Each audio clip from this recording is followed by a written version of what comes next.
Bom pessoal, olá a todos. Esse vídeo aqui vai ser um pouco diferente, tá? Porque eu estou dando continuidade aqui na série de Jeremias que a gente está analisando. Só que esse vídeo vai ser diferente, que eu vou fazer um tipo de exegese sobre esse versículo aqui, um pouco mais detalhada, tá? Porque esse versículo aqui é muito usado pelas pessoas, por muitos cristãos, e muitas vezes de forma equivocada, tá bom? Então quem puder já dar um like no vídeo, isso ajuda a aumentar o engajamento, a atividade. O YouTube tem removido likes também, né, ultimamente. O YouTube ainda é bem difícil de lidar com o site. Então quem puder dar um like no vídeo, tá? Ajuda aí que aumenta o engajamento do vídeo, tá bom? Então vamos lá. Em Jeremias 17,5 diz assim, ó: maldito é o homem que confia no homem. Quem nunca ouviu essa expressão, né? Principalmente no meio gospel. E faz da carne o seu braço e aparta o seu coração do Senhor. O que acontece aqui, pessoal? As pessoas entendem que esse versículo quer dizer que você não pode confiar em ninguém. Ah, você não pode confiar em homem, então eu não posso confiar, por exemplo, no meu vizinho, no meu pai, no meu irmão, sei lá, no meu patrão ou no meu funcionário. Então ficaria meio estranho, né? Então era para todo mundo te confiar de todo mundo. Ficaria uma coisa meio bizarra, né?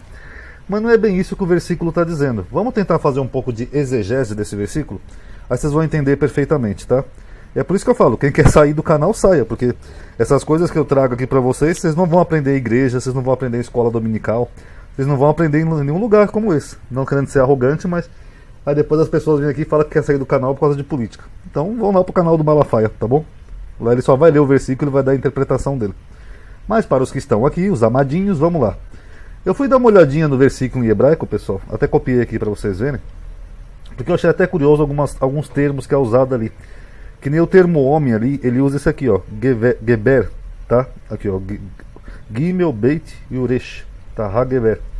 Homem. Então é diferente do termo ishi, que geralmente é usado quando se refere a um homem no hebraico. Eu fui ver por quê. Porque esse termo aqui ele não é bem homem, como a tradução lhe dá a entender. Na verdade, esse termo ele seria um termo mais genérico. Ou seja, qualquer homem, qualquer um, seria basicamente isso, entendeu? Então é um pouco diferente. Porque se fosse o termo homem, seria um homem específico.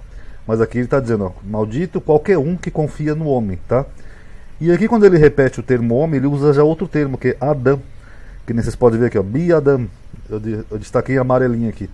E Adam geralmente é usado quando se refere a toda a humanidade, né? Que nem lá em Gênesis, né? No princípio criou, Deus fez o homem, né? O Adão, a humanidade, tá?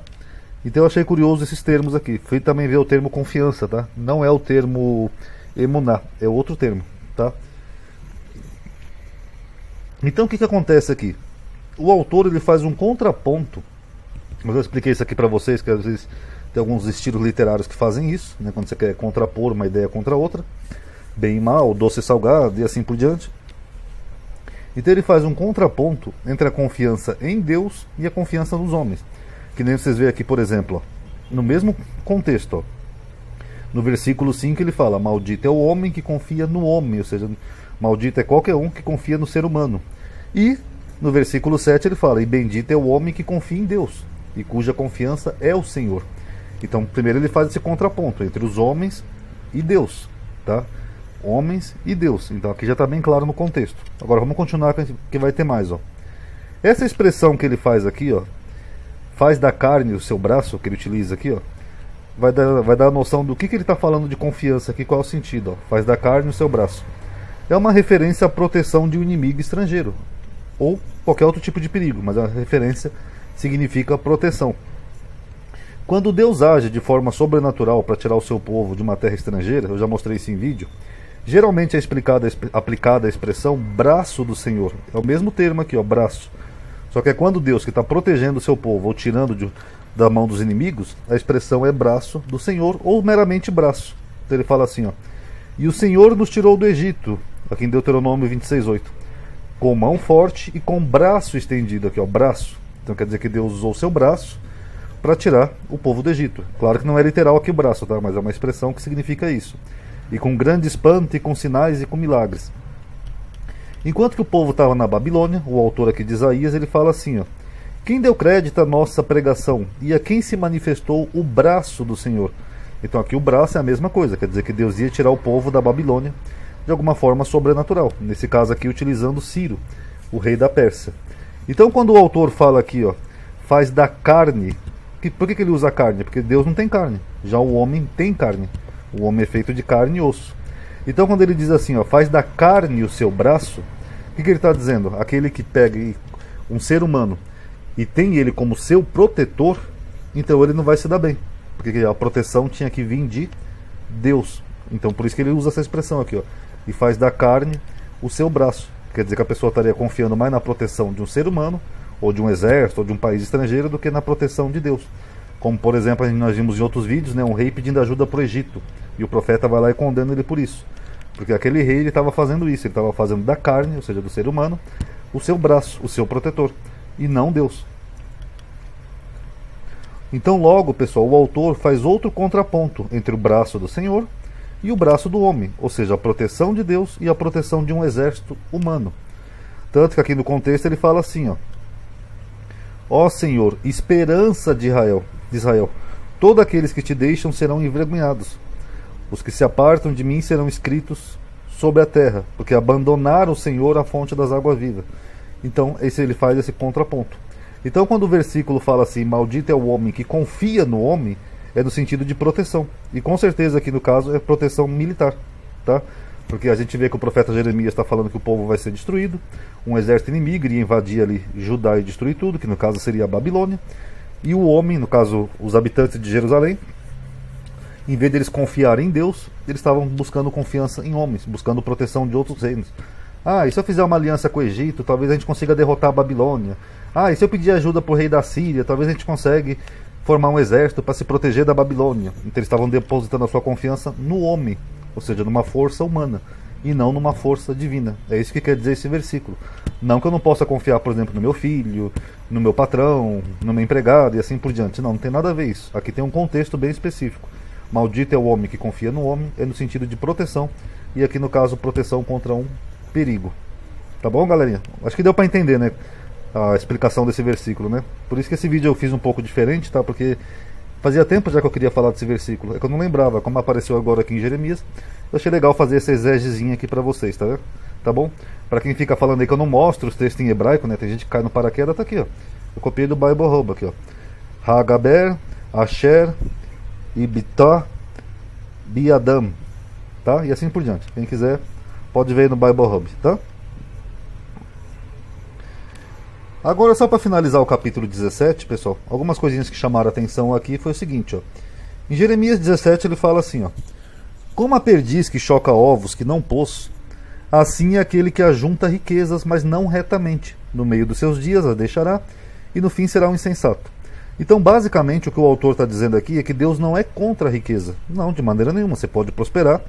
Tanto que uma das promessas lá do Velho Testamento, que nós já aprendemos aqui no canal, é uma vida próspera, uma vida com bastante fertilidade. Agora, o que Deus é contra é quem enriquece não retamente, ou seja, fazendo coisa errada. Seria o que nós chamamos aqui no português, até de um termo jurídico, né, um enriquecimento ilícito, como algumas pessoas fazem, corrupção, rachadinha, vendendo objeto ungido, tudo isso são tipos de corrupção, tá? Então Deus não gosta de quem enriquece ilicitamente, tá? Não que Deus seja contra a riqueza, não, de maneira nenhuma, mas de quem enriquece de maneiras erradas, praticando corrupção, tá bom? Como dizia o Sérgio Moro, corrupção, corrupção, corrupção. Temos que acabar com a corrupção. Sábado. Eu achei curioso que a gente já analisou vários livros históricos assim, né, nessas sériezinhas que eu tenho feito, Reis, Crônicas, Samuel.